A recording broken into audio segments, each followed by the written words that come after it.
आज आइए हम उपदेश शीर्षक उठ प्रकाशमान हो के साथ परमेश्वर का वचन साझा करें। इस विषय के तहत आइए हम आत्मिक रूप से सोने के अर्थ पर विचार करें। बाइबल अक्सर कहती है सचेत हो और जागते रहो और शैतान का सामना करो और इत्यादि। क्या होगा यदि हम आत्मिक रूप से जाग न सके तो? यह बहुत महत्वपूर्ण मामला है। यदि हम गहरी और लंबी आत्मिक नींद में रहे तो असहाय होकर खतरे में पड़ेंगे। इसलिए बाइबल हमें सचेत रहो, संयमी रहो और उठो इस प्रकार की बहुत सी शिक्षाएं देती है। इसके विषय में सिखाने के लिए परमेश्वर ने बाइबल में भौतिक इस्राएलियों के बहुत से मामले दर्ज किए हैं जो सोते समय लज्जित हो गए थे। आज आइए हम उनमें से दो मामलों पर एक नजर डालें। आइए हम राजा शाऊल और कनानी सेना के प्रधान सीसरा के मामलों से इस बात को समझें कि यदि हम गहरी आत्मिक नींद से शीघ्र ही न जाग उठे तो हम भी आत्मिक खतरे में पड़ सकते हैं।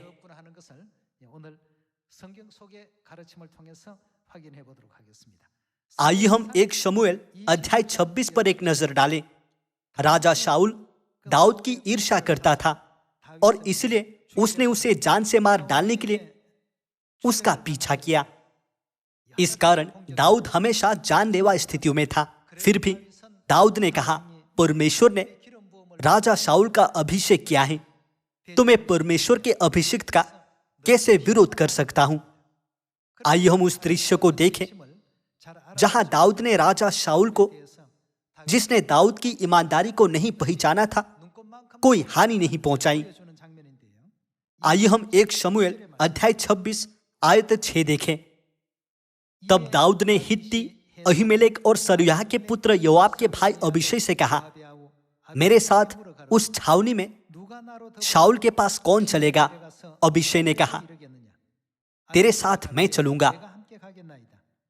अतः दाऊद और अभिषै रातों रात उन लोगों के पास गए और क्या देखते कि शाऊल गाड़ियों की आड़ में पड़ा सो रहा है और उसका भाला उसके सिरहाने भूमि में गड़ा है और अबनेर और योद्धा लोग उसके चारों ओर पड़े हुए हैं। तब अभिषै ने दाऊद से कहा, परमेश्वर ने आज तेरे शत्रु को तेरे हाथ में कर दिया है, इसलिए अब मैं उसको एक बार ऐसा मारूं कि भाला उसे भेदता हुआ भूमि में धंस जाए और मुझको उसे दूसरी बार मारना न पड़ेगा। दाऊद ने अभिषै से कहा, उसे नष्ट न कर, क्योंकि यहोवा के अभिषिक्त पर हाथ चलाकर कौन निर्दोष ठहर सकता है? फिर दाऊद ने कहा, यहोवा के जीवन की शपथ, यहोवा ही उसको मारेगा, या वो अपनी मृत्यु से मरेगा, या वो लड़ाई में जाकर मर जाएगा। यहोवा न करे कि मैं अपना हाथ यहोवा के अभिषिक्त पर उठाऊं। अब उसके सिरहाने से भाला और पानी की सुराही उठा ले और हम यहां से चले जाएं। तब दाऊद ने भाले और पानी की सुराही को शाऊल के सिरहाने से उठा लिया और वे चले गए। किसी ने इसे न देखा और न जाना और न कोई जागा, क्योंकि वे सब इस कारण सोए हुए थे कि यहोवा की ओर से उनमें भारी नींद समा गई थी। जब शाऊल ने लोगों को गाते हुए सुना, शाऊल ने तो हजारों को परंतु दाऊद ने लाखों को मारा है, तो एक दुष्ट आत्मा उस पर बल से उतरा। तब से वो ईर्ष्या से भर उठा और दाऊद को जान से मारने की कोशिश की, लेकिन दाऊद ने परमेश्वर के अभिषिक्त शाऊल पर अपना हाथ कभी नहीं उठाया। शाऊल और उसके लोगों ने दाऊद को जान से मारने के लिए हमेशा उसका पीछा किया, यह दिखाने के लिए कि उसका शाऊल को जान से मारने का कोई इरादा नहीं है। दाऊद और अभिषै रातों रात शाऊल की छावनी में गए, लेकिन पहरा देने वाले सहित सभी लोग सोए हुए थे। वो दाऊद के लिए शाऊल को जान से मारने का अवसर था, लेकिन उसने ऐसा नहीं किया। इसके बदले वो शाऊल के पानी की सुराही ले चला। बाद में दाऊद ने शाऊल से कहा, तू क्यों मुझे मार डालना चाहता है? यदि मैं चाहता तो तुझे 10 या सैकड़ों बार मार डाल चुका होता, लेकिन मैंने ऐसा नहीं किया। उसने कहा, उस रात मैंने तेरे सिरहाने से पानी की सुराही ले ली। इससे यह साबित होता है कि मेरा तुझे जान से मारने का कोई इरादा नहीं। जिस बात पर हमें ध्यान देना है वो यह है कि जब कोई सोया हुआ होता है तो मृत्यु सामने होने पर भी अनजान रहता है। भले ही विनाश या मृत्यु निकट हो, लेकिन यदि लोग भारी नींद में हो तो इसे महसूस नहीं कर सकते। राजा शाऊल के मामले के साथ साथ आइए हम न्यायियों की पुस्तक अध्याय 4 में दूसरा मामला देखें। न्यायियों अध्याय 4 आयत 17 में दबोरा नामक नबिया ने बारक को कनान के राजा याबीन के सेनापति सिसरा को पराजित करने का सुझाव दिया। उन दिनों याबीन इस्राएलियों को 20 सालों से उत्पीड़ित कर रहा था। आइए हम उस दृश्य को देखें जहां कनान के राजा याबीन का सेनापति अर्थात सिसरा लड़ाई में पराजित होने के बाद भाग गया। आइए हम आयत 17 देखें। परंतु सिसरा पांव पांव हेबेर केनी की स्त्री याएल के डेरे को भाग गया, क्योंकि हासोर के राजा याबीन और हेबेर केनी में मेल था। तब याएल सिसरा से भेंट के लिए निकलकर उससे कहने लगी, हे मेरे प्रभु, आ मेरे पास आ और न डर। तब वो उसके पास डेरे में गया और उसने उसके ऊपर कंबल डाल दिया। पराजित होने के बाद सिसरा भागकर अपने मित्र के वहां गया। आयत 18 कहती है, तब याएल सिसरा से भेंट के लिए निकलकर उससे कहने लगी, हे मेरे प्रभु, आ मेरे पास आ और न डर। तब वो उसके पास डेरे में गया और उसने उसके ऊपर कंबल डाल दिया। तब सिसरा ने उससे कहा, मुझे प्यास लगी है, मुझे थोड़ा पानी पिला। तब उसने दूध की कुप्पी खोलकर उसे दूध पिलाया और उसको उठा दिया। तब उसने उससे कहा, डेरे के द्वार पर खड़ी रह, और यदि कोई आकर तुझसे पूछे, यहाँ कोई पुरुष है, तब कहना, कोई भी नहीं। हमें समझना चाहिए कि नींद मृत्यु का फल बन सकती है। इसके बाद हेबेर की स्त्री याएल ने डेरे की एक खूंटी ली और अपने हाथ में एक हथौड़ा भी लिया और दबे पांव उसके पास जाकर खूंटी को उसकी कनपट्टी में ऐसा ठोक दिया कि खूंटी पार होकर भूमि में धंस गई। वो तो थका था ही, इसलिए गहरी नींद में सो रहा था, अतः वो मर गया। आइए हम आयत 22 देखें। जब बाराक सिसरा का पीछा करता हुआ आया, तब याएल उससे भेंट करने के लिए निकली और कहा, इधर आ, जिसका तू खोजिए उसको मैं तुझे दिखाऊंगी।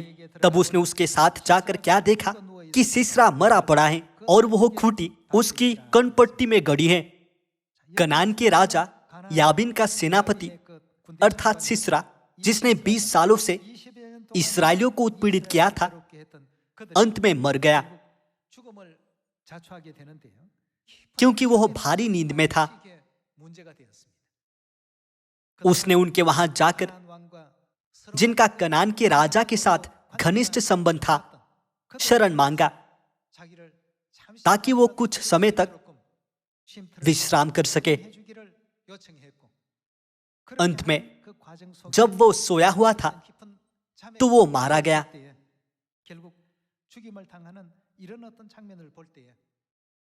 सिसरा की नींद और मृत्यु के दृश्य के द्वारा परमेश्वर हमें बहुत सी शिक्षाएं देते हैं।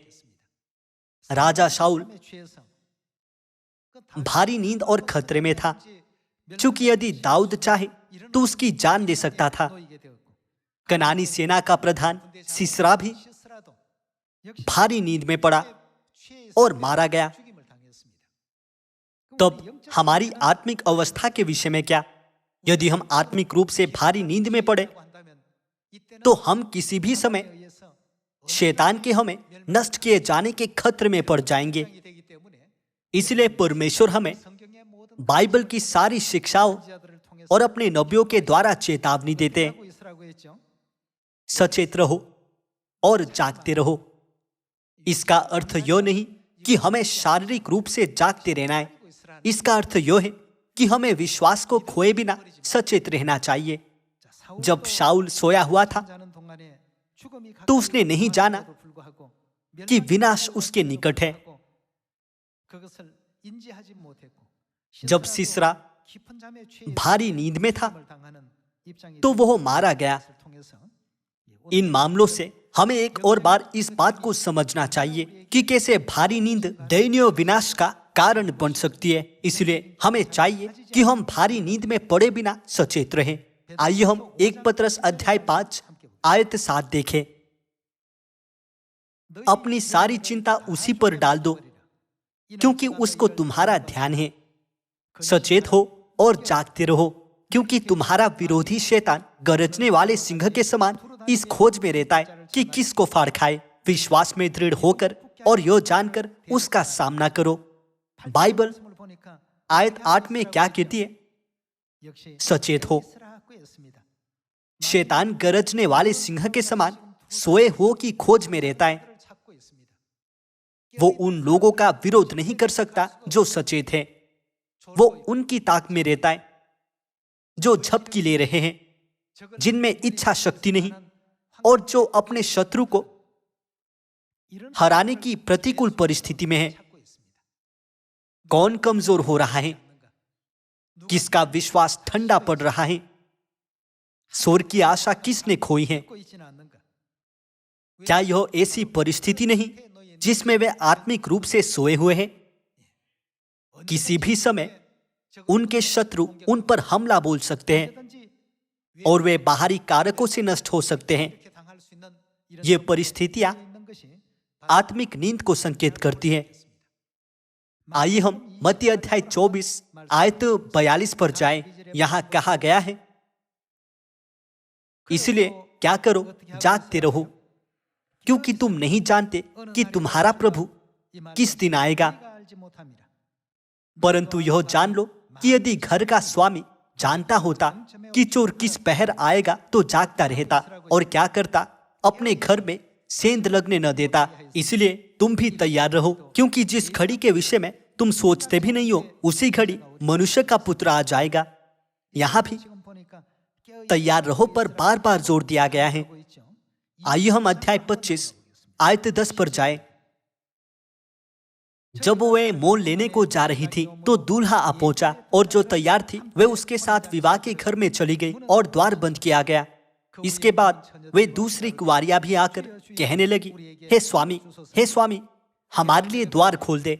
उसने उत्तर दिया, मैं तुमसे सच कहता हूं, मैं तुम्हें नहीं जानता।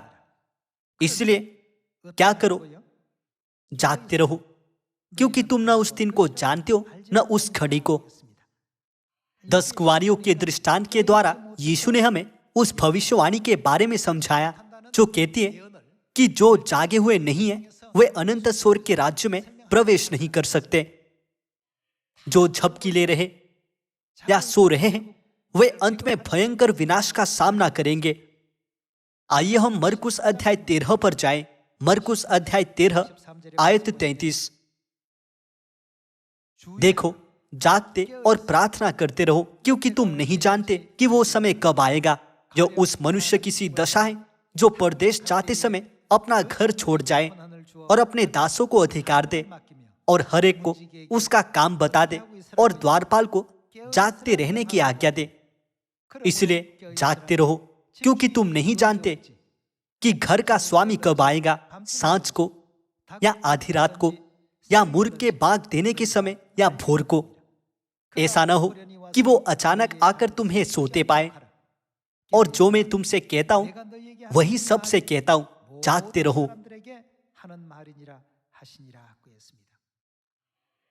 परमेश्वर लगातार हमसे जागते रहने के लिए कहते हैं। आइए हम लूका अध्याय 12 आयत 35 पर जाएं। तुम्हारी कमरे बंधी रहे और तुम्हारे दिए जलते रहे और तुम उन मनुष्यों के समान बनो जो अपनी स्वामी की बाट देख रहे हो कि वो विवाह से कब लौटेगा, कि जब वो आकर द्वार खटखटाए तो तुरंत उसके लिए खोल दे। धन्य है वे दास जिन्हें स्वामी आकर जागते पाए। उन्हें चाहिए कि वे जागते पाए जाए। मैं तुमसे सच कहता हूं कि वो कमर बांधकर उन्हें भोजन करने को बैठाएगा और पास आकर उनकी सेवा करेगा। यदि वो रात के दूसरे पहर या तीसरे पहर में आकर उन्हें जागते पाए तो वे दास धन्य हैं।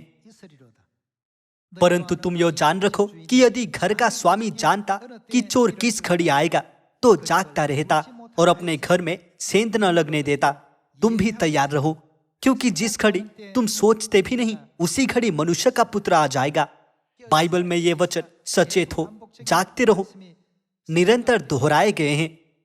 तब आत्मिक रूप से जागते रहने के लिए हमें क्या करना चाहिए? किन परिस्थितियों को सोने या जागते रहने की अवस्था से दर्शाया गया है? आइए हम 1 कुरिन्थियों अध्याय 15 आयत 34 देखें। धर्म के लिए जाग उठो और क्या पाप न करो, क्योंकि कुछ ऐसे जो परमेश्वर को नहीं जानते। हम कह सकते हैं कि जाग उठना और पाप न करना आत्मिक रूप से जागे रहना है। केजेवी बाइबल कहती है धार्मिकता के लिए जाग उठो, क्योंकि कुछ ऐसे जो परमेश्वर को नहीं जानते। मैं तुम्हें लज्जित करने के लिए यो कहता हूं, जो जागे हुए हैं वे पाप किए बिना धार्मिकता का जीवन जीते हैं। आत्मिक रूप से जागे रहने की अवस्था जो उचित है उसे करना और पाप न करने की अवस्था है। आइए हम 1 कुरिन्थियों अध्याय 16 पर एक नजर डालें। अध्याय 16 आयत 13। जागते रहो और क्या विश्वास में स्थिर रहो, पुरुषार्थ करो, बलवंत हो। यहां भी हम देख सकते हैं कि जब तक हम विश्वास में स्थिर न रहें तब तक हम आत्मिक रूप से सोए हुए हैं। हमें चाहिए कि हम अपने विश्वास में स्थिर रहें। अब मेरा विश्वास कमजोर है, यह ठंडा पड़ रहा है। जब यह होता है तो आप महसूस कर सकते हैं। मैं 10 कुंवारियों के दृष्टांत की कुंवारियों के समान उगने लगा हूं। मैं ठीक शाऊल के समान सो रहा था और आने वाले विनाश पर ध्यान नहीं दिया, जैसा सिसरा के असाधारण मामले में हुआ था। उसने उसके निकट आ रही मृत्यु को नहीं जाना और फिर वो एक स्त्री के हाथ से मारा गया। जब वो भारी नींद में था तो केवल स्त्री ही नहीं बालक भी सिसरा को पराजित कर सकता था। ऐसा भारी नींद में पड़े हुए किसी व्यक्ति के साथ हो सकता है। सारी स्वर्गीय आशीषें जो अब तक संग्रहित हुई हैं एक पल में खो जाएंगी। इसलिए परमेश्वर अपनी संतानों से कहते हैं, सचेत हो, हर समय जागते रहो। जैसा हमने 1 कुरिन्थियों अध्याय 15 में पढ़ा है, हमें चाहिए कि हम वही करें जो उचित है और पाप करना छोड़ दें। विश्वास में स्थिर रहने वाले कभी सोते या झपकी नहीं लेते, वे हमेशा जागे रहते हैं। आइए हम इफिसियों अध्याय 6 देखें। हम बेतरतीब ढंग से नहीं चुन सकते कि किस अवस्था को जागे रहने और किस स्थिति को सोने की अवस्था के रूप में परिभाषित किया गया है। हमें चाहिए कि हम बाइबल में की स्थितियों को करीब से देखकर हमेशा सचेत और संयमी रहे। जब आप सोए हुए होते तो आप शैतान का प्रतिरोध नहीं कर सकते। आप शैतान के किसी भी आक्रमण के विरोध रक्षाहीन होंगे। कुछ भी न लगने वाली चीज से भी आप गिर सकते हैं, आपको चोट लग सकती है या आप अपनी आत्मा को विनाश के मार्ग पर ले जा सकते हैं। आइए हम इफिसियों अध्याय 6 अध्याय 10 देखें। इसलिए प्रभु में और उसकी शक्ति में बलवंत बनो, परमेश्वर के सारे हथियार बांध लो कि तुम शैतान की युक्तियों के सामने खड़े रह सको। आयत 12, क्योंकि हमारा यह मलयुद्ध लहू और मांस से नहीं परंतु प्रधानों से और अधिकारियों से और इस संसार के अंधकार के हाकिमों से और उस दुष्टता की आत्मिक सेनाओं से जो आकाश में है। इसलिए परमेश्वर के सारे हथियार बांध लो कि तुम बुरे दिन में सामना कर सको और सब कुछ पूरा करके स्थिर रह सको। इसलिए सत्य से अपनी कमर कसकर और धार्मिकता की झिलम पहनकर और पाँवों में मेल के सुसमाचार की तैयारी के जूते पहनकर और इन सब के साथ विश्वास की ढाल लेकर स्थिर रहो, जिससे तुम उस दुष्ट के सब जलते हुए तीरों को बुझा सको।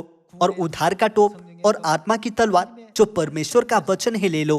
हर समय और हर प्रकार से आत्मा में प्रार्थना और विनती करते रहो और इसलिए जागते रहो कि सब पवित्र लोगों के लिए लगातार विनती किया करो। और मेरे लिए भी कि मुझे बोलने के समय ऐसा प्रबल वचन दिया जाए कि मैं साहस के साथ सुसमाचार का भेद बता सकूं। जब लोग सोए हुए होते तो कोई हरकत नहीं होती, इसलिए सोया हुआ व्यक्ति आनंद या खुशी का एहसास नहीं कर सकता। विश्वास का जीवन जीते समय यदि हमें खुशी से नाचने जितनी पर्याप्त खुशी महसूस नहीं होती या हम हर्षित या आभारी नहीं होते, तो यकीन है हम आत्मिक नींद की अवस्था में होते हैं। सोए हुए लोग परमेश्वर के वचनों को अमल में नहीं ला सकते। मान लीजिए कोई व्यक्ति जो पहले कभी अमेरिका नहीं गया है या विदेश यात्रा नहीं की है, कल यात्रा के लिए निकलेगा। क्या वो रात को सो सकेगा? मुझे किस चीज की तैयारी करनी चाहिए? वहां गर्मी होगी या ठंड? यह और वो सोचने के कारण वो बेचैन या उत्तेजित हो सकता है। हम स्वर्गीय लोगों के विषय में क्या? चूंकि हम स्वर्ग के राज्य की आशा करते, इसलिए हम इसकी प्रतीक्षा कर रहे हैं कि नहीं। किसी सोए हुए व्यक्ति को ना तो खुशी का एहसास होता है और ना ही खुशी से नाच सकता है। केवल जागा हुआ व्यक्ति खुशी, आनंदित और आभार महसूस कर सकता है। जैसा इफिसियों अध्याय 6 कहता है, जो व्यक्ति कहता है मुझे साहस के साथ सुसमाचार का भेद बताने दो, वो जागा हुआ है। एक बार हम परमेश्वर की बात मान ले तो हम एहसास करने लगेंगे कि हमें ऐसा क्यों करना चाहिए था। परमेश्वर के वचन हमेशा हमारे लाभ के लिए दिए गए हैं। चाहे आप छुट्टी में या घर पे या अपने दोस्तों के साथ हो, उनको सुसमाचार सुनाना अच्छा है।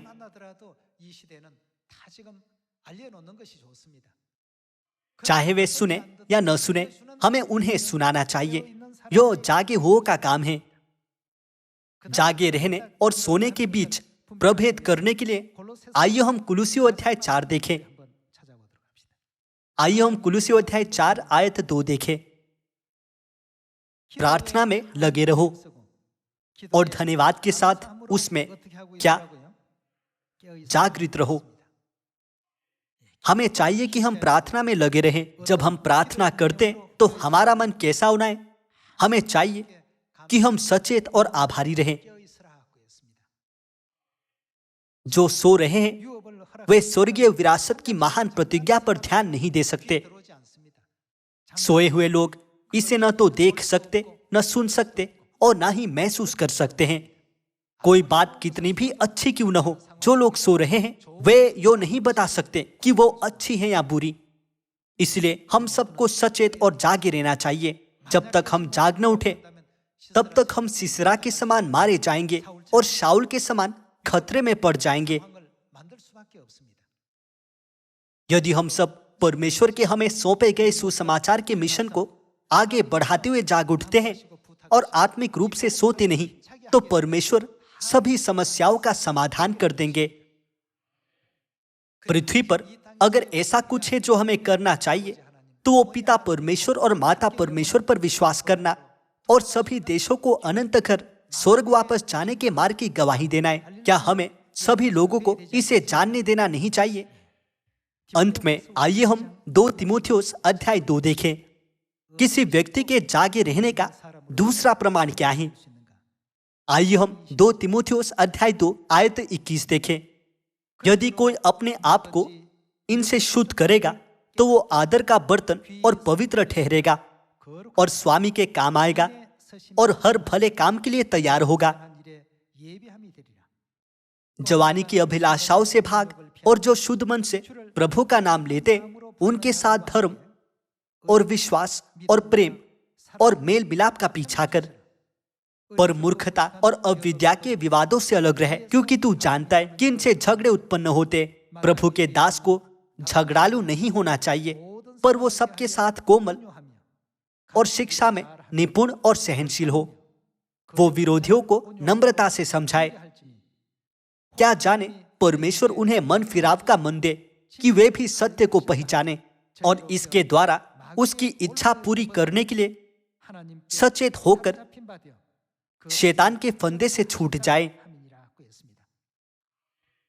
यहां हम देख सकते कि जो जागृत है वे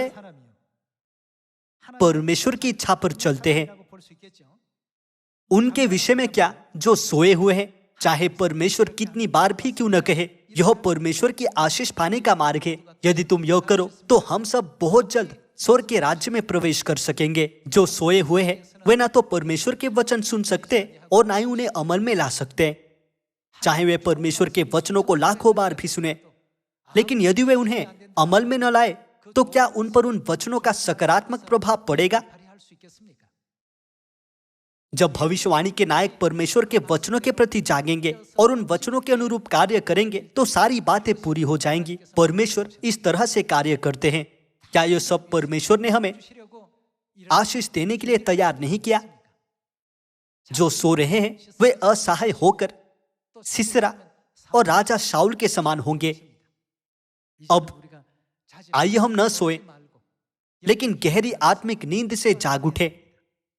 हमें जाग उठकर होश में आना चाहिए। यदि हम यो बता नहीं सकते कि हम स्वर्ग के राज्य की ओर चल रहे हैं या संसार की ओर और सांसारिक लोगों के समान जीने लगे, तो परिणाम क्या होगा? हम सिसरा के समान नष्ट हो जाएंगे।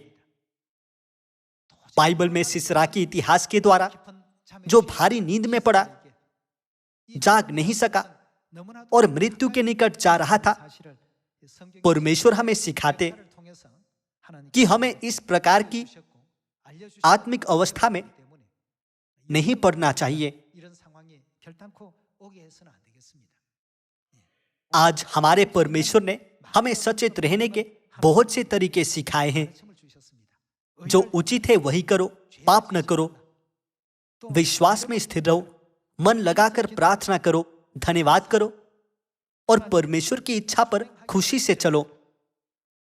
परमेश्वर ने हमसे इन सारी शिक्षाओं को हमारे हृदयों पर उत्कीर्ण करने और सामरिया और पृथ्वी की छोर तक सुसमाचार का प्रचार करने के लिए कहा है। परमेश्वर के ये सभी निर्देश हमें भारी नींद में पड़ने से रोकने के लिए उनके उपाय हैं। हमें जगाने के लिए परमेश्वर ने कहा, उठो और प्रकाशमान हो, सत्य के वचनों की गवाही दो और सामरिया और पृथ्वी की छोर तक सुसमाचार का प्रचार करो। तब तुम उन सभी स्थितियों को रोक सकोगे जो तुम्हें नींद में डाल देती है। एक और बार परमेश्वर के दिए हुए प्रेम और अनुग्रह का स्मरण करते हुए आइए हम पूरी दुनिया में प्रचार करने का कार्य पूरा करें और शीघ्र ही अनंत घर स्वर्ग लौट चले। इसके द्वारा मैं आज के उपदेश को समाप्त करना चाहूंगा। आपका बहुत बहुत धन्यवाद।